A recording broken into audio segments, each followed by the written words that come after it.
Hey, it's Randy. We're out here and we're at feeder number 2. Actually, it's lease number 2.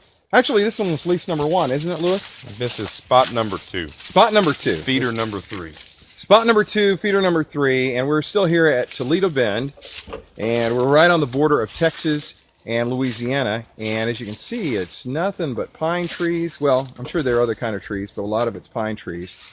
Now, what Lewis is doing now. What exactly are you doing there, Lewis? I'm replacing the battery in the feeder. Okay, replacing the battery in the feeder. Now, I was asking him earlier off camera, how do you pick a place to put your feeders and, for the hogs and your blinds and everything like that? Because you can use this for like deer hunting or turkey, but Lewis uses it for hog hunting. But how, there's like miles and miles and acres. How do you actually pick a place? How do you know it's the right place to set up your blinds and your feeders? Well, you've got to look for hog. You got to look for sign of the animals. You got to look for the tracks. You got to look for, as distasteful as it is. Look for, their scat, and you got to kind of know the animal's behavior before you can really focus on hunting it. Now, what do you mean by behavior? I know you have this thing over here where you used to have your feeder set up, and I don't know if you can see that. I'm going to try to pan down to that. Looks like a little pond, but actually it's where he used to have his feeder, and the hogs actually dug that out with their noses, and it's like you said, about a foot deep now, or? Oh, it's probably 2 feet deep. That's pretty wild. And so he put his feeder a little bit farther up, otherwise it was going to collapse into the water there.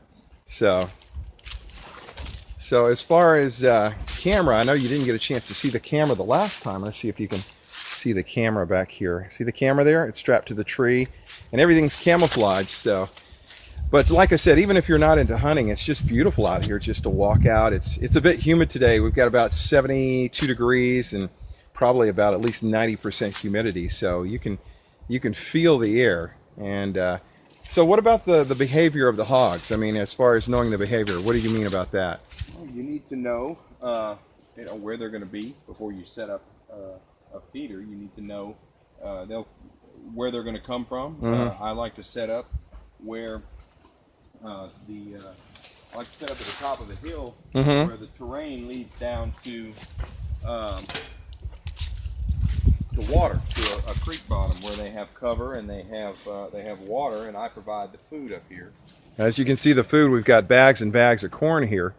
Now, I know this non-GMO, so it won't hurt them, right? You betcha. You betcha. Anyway, so we're getting that set up, and I'm going to need to help Lewis here after he... is that like something, is that a protection? What is that cage there? Well, that's commonly known as a critter guard. Theoretically, it keeps the raccoons and the squirrels from getting to the corn. Okay. But raccoons are very they have a lot of dexterity in their hands, so they can get into it.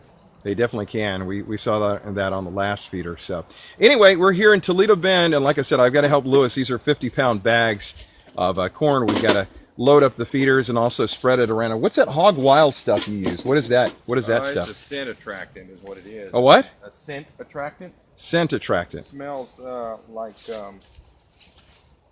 like berries, very strong berry scent.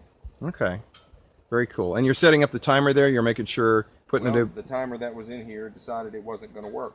So luckily, I brought this one along for the feeder that I'm having to do even more work on. Okay. And lo and behold, it works. All right. So I'll have to do some work on this one now. Okay. Well, sounds good. I don't know it's so much good for Lewis, but we've been out here all day. We're having a good time, though. It's fun. It's fun riding the four-wheeler and everything like that. It's just Lewis gets aggravated a little bit, which I would too. But anyway, you have to maintain these things, and you got to really know what you're doing. Because it can get expensive. You got to pay for the lease and pay for the feeders and set all this up. So there's a lot involved in it. So I thought it was quite interesting. I thought I'd share it with you.